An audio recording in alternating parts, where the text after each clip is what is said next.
ನನ್ನ ಬಂಧು ಬಾಂಧವರೇ, ಯುವಕ ಮಿತ್ರರೇ, ತಾಯಂದಿರೇ, ಬಹುಶಃ ನಿಮಗೆಲ್ಲರಿಗೂ ಆಶ್ಚರ್ಯ ಆಗ್ಬೋದು. 92ನೇ ವಯಸ್ಸಿನಲ್ಲಿ ನರೇಂದ್ರ ಮೋದಿಯವರು ಮೈಸೂರಲ್ಲಿ ನಡೆದಂತ ಸಭೆಗೆ ನಾನು ಬರಲೇಬೇಕು ಅಂತ ಹೇಳಿ ಹಠ ಮಾಡಿದ್ರು. ನಾನು ಹೋಗಿ ನನ್ನ ಜೊತೆ ಯಡಿಯೂರಪ್ಪನವರು ನಾನು ಇಬ್ಬರು ಭಾಗವಹಿಸಿ ಸುಮಾರು 2 ಲಕ್ಷ ಜನ ಆ ಸಭೆಯಲ್ಲಿ ಸೇರಿದ್ರು. ಆ ಸಭೆಯಲ್ಲಿ ನಾನು ನಮ್ಮ ಸಂಕಷ್ಟದ ಬಗ್ಗೆ, ನಮ್ಮ ಜನತೆಯ ಇವತ್ತು ನೀರಿನ ಬವಣೆಯ ಬಗ್ಗೆ ಅವರ ಗಮನಕ್ಕೆ ತಂದಿದ್ದೇನೆ. ಚಿಕ್ಕಬಳ್ಳಾಪುರದಲ್ಲಿ ಮೊನ್ನೆ ನಡೆದಂತ ಸಭೆಯಲ್ಲಿ ಮೋದಿಯವರು ನನ್ನನ್ನು ಬರಲೇಬೇಕು ಅಂತ ಹಠ ಮಾಡಿದರು. ಇವತ್ತು ಚಿಕ್ಕಬಳ್ಳಾಪುರಕ್ಕೆ ಜಿಲ್ಲೆಯನ್ನ ಮಾಡಿದಂತಹದ್ದು, ರಾಮನಗರದ ಜಿಲ್ಲೆಯನ್ನ ಮಾಡಿದಂತಹದ್ದು ನಿಮ್ಮೆಲ್ಲರ ನೆಚ್ಚಿನ ಮುಖ್ಯಮಂತ್ರಿಯಾಗಿದ್ದ, 2 ಬಾರಿ ಮುಖ್ಯಮಂತ್ರಿಯಾಗಿದ್ದ ಕುಮಾರಸ್ವಾಮಿ ಅವರು. ಈ ಕ್ಷೇತ್ರದಿಂದ ಡಾಕ್ಟರ್ ಮಂಜುನಾಥ್ ಅವರು ಭಾರತೀಯ ಜನತಾ ಪಾರ್ಟಿಯ ಒಂದು ಸಿಂಬಲ್ ಮೇಲೆ ನಿಂತಿದ್ದಾರೆ.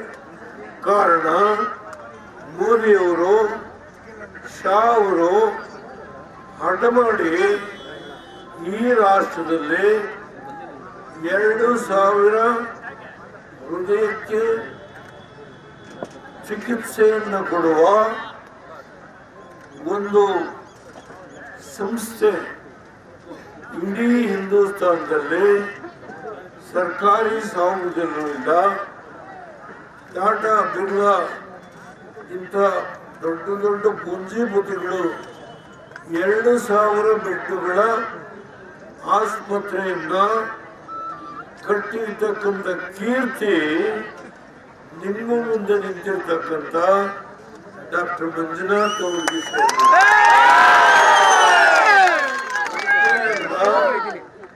ಸುಮಾರು 8.5 ಲಕ್ಷ ಜನಕ್ಕೆ ಹೃದಯ ಚಿಕಿತ್ಸೆಯನ್ನು ಮಾಡಿ ಅವರಿಗೆ ಯಾವುದೇ ಬಡವರು ಕಷ್ಟದಲ್ಲಿರ್ತಕ್ಕಂಥವ್ರಿಗೆ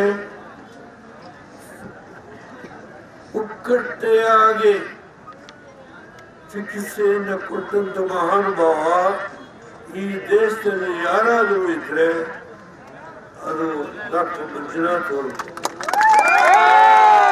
ಅವರನ್ನ ಇವತ್ತು ಯಾಕೆ ಬಿಜೆಪಿಯಿಂದ ನಿಲ್ಲಿಸಬೇಕಾಗಿತ್ತು? ಮೋದಿಯವರು, ಶಾ ಅವರು ಅವ್ರನ್ನ ಈ ದೇಶದಲ್ಲಿ ಒಂದು ಅತ್ಯಂತ ಅವರ ಏನು ನೈಪುಣ್ಯತೆ ಇದೆ ಇದರಲ್ಲಿ ಹೆಚ್ಚು ಇವತ್ತು ಅವರಿಗೆ ಜ್ಞಾನ ಇದೆ ಹೃದಯ ಚಿಕಿತ್ಸೆಯಲ್ಲಿ. ಆ ಹಿನ್ನೆಲೆಯಲ್ಲಿ ಅವರನ್ನ ದೇಶದಲ್ಲಿ ಅವರನ್ನ ಮಂತ್ರಿಯಾಗಿ ಬಳಸಿ ಈ ರಾಷ್ಟ್ರಕ್ಕೆ ಅವರಿಂದ ಹೆಚ್ಚು ಉಪಯೋಗ ಮಾಡಬೇಕು ಅಂತ ಹೇಳಿ ಹಠ ಮಾಡಿ ನನ್ನನ್ನು ಒಪ್ಪಿಸಿದರು. ನಾನು ಒಪ್ಪಿದ್ದಿಲ್ಲ, ಆದರೆ ಅವರನ್ನು ನಾನು ಒಪ್ಪಿಸಬೇಕಾಗಿತ್ತು.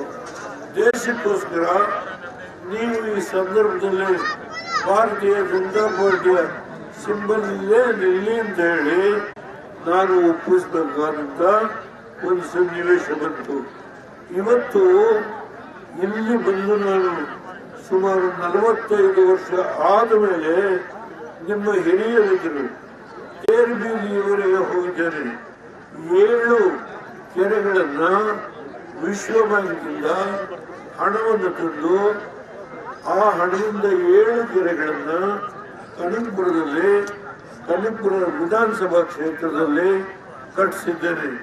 ಸಿಂಧ್ಯಾ ಅವರನ್ನ ಕೇಳಿ, ಅವರು ಯಾವ ಪಾರ್ಟಿಗೆ ಆದರೂ ಇವತ್ತು ಪ್ರಚಾರ ಮಾಡಲಿ, ವಾಸ್ತವಾಂಶವನ್ನು ಕೇಳಿ. ನಾನು ಅಸತ್ಯವನ್ನು ಹೇಳಲಿಕ್ಕೆ ಸಿದ್ಧ ಇಲ್ಲ. ದೊಡ್ಡಬೆಟ್ಟಳ್ಳಿಗೆ 8 ಕಿಲೋಮೀಟರ್ ನಡ್ಕೊಂಡು ಹೋದೆ ನಾನು. ನನ್ನ ಕಾಲಿಗೆ ಪೆಟ್ಟು ಬಿತ್ತು. ಆ ಪುಣ್ಯಾತ್ಮರು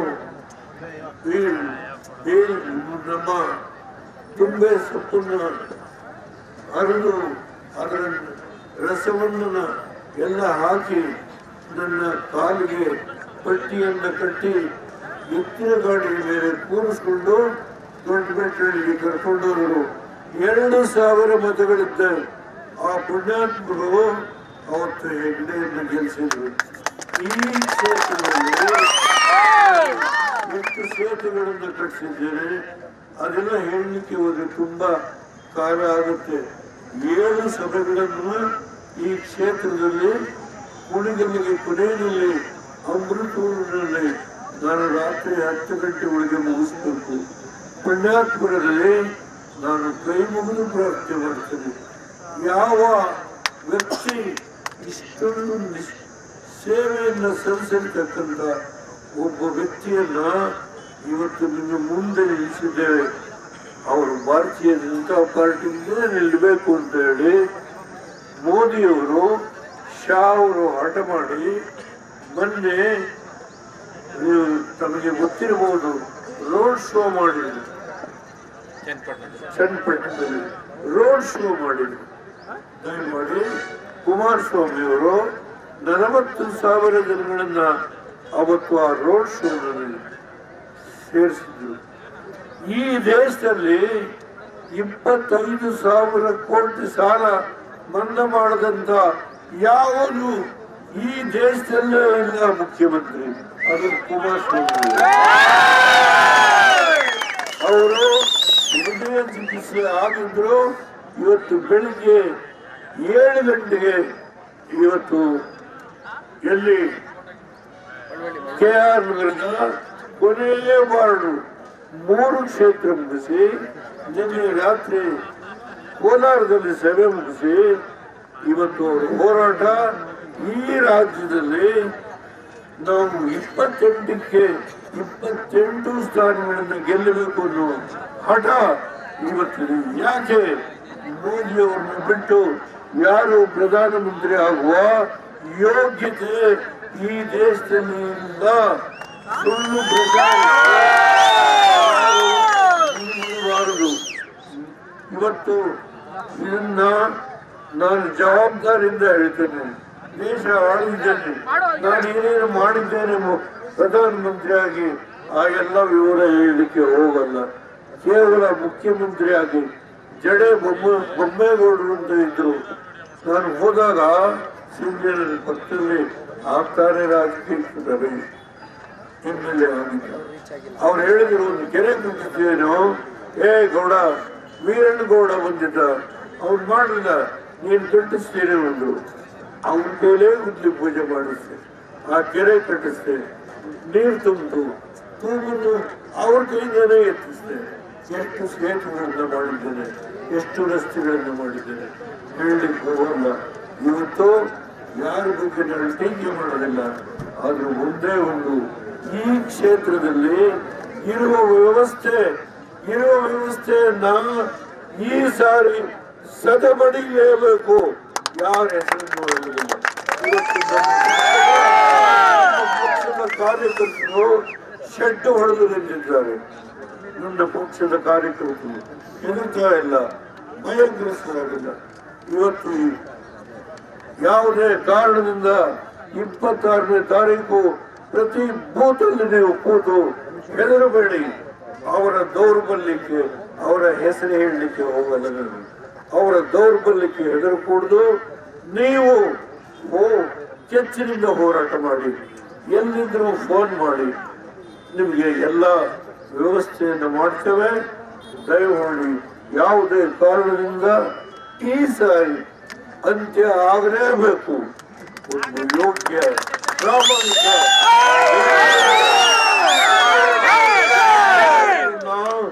ನಾವು ಮೋದಿಯವರ ಶಾ ಅವರ ಒಂದು ಒತ್ತಾಯದ ಮೇಲೆ ನಿಲ್ಲಿಸಿದ್ದೇವೆಯೋ ಈ ರಾಷ್ಟ್ರದಲ್ಲಿ ಅವರ ಸೇವೆ ಅವಶ್ಯಕತೆ ಇದೆ ಅನ್ನೋದನ್ನ ಮನಗಂಡಂತ ಮೋದಿ ಶಾ ಅವರು ಇವತ್ತು ಬಿಜೆಪಿಯಿಂದ ನಿಲ್ಲಿಸಿದ್ದಾರೆ. ಕೈ ಮುಗಿದು ಪ್ರಾರ್ಥನೆ ಮಾಡ್ತೀನಿ ಅವ್ರನ್ನ ಗೆಲ್ಲಿಸಿ ಲೋಕಸಭೆಗೆ ಕಳಿಸ್ಕೊಡಿ ಅಂತ ಹೇಳಿ ನಿಖಿಲ್ ಕುಮಾರಸ್ವಾಮಿ ಅವರು ಈಗ ತಾನೇ ಮಾತನಾಡಿದ್ದಾರೆ. ಒಬ್ಬ ಯುವಕ ಹೋರಾಟ ಮಾಡತಕ್ಕಂಥ ಕೆಚ್ಚಿದೆ ಅವ್ರಿಗೆ. ಆದ್ರೆ ನಾನೇ ಈ ಸಾರಿ ಮಂಡ್ಯದಿಂದ ಅವ್ರನ್ನ ನಿಲ್ಲಿಸಿಕೊಂಡಿದ್ದೆ. ಆದ್ರೆ ಮೋದಿ ಅವರು ಕುಮಾರಸ್ವಾಮಿ ಅವರನ್ನು ನಿಲ್ಲಿಸಿ ಅವ್ರನ್ನ ಅಲ್ಲಿ ಅಗ್ರಿಕಲ್ಚರ್ ಮಂತ್ರಿ ಮಾಡಬೇಕು ಅನ್ನುವ ಒಂದು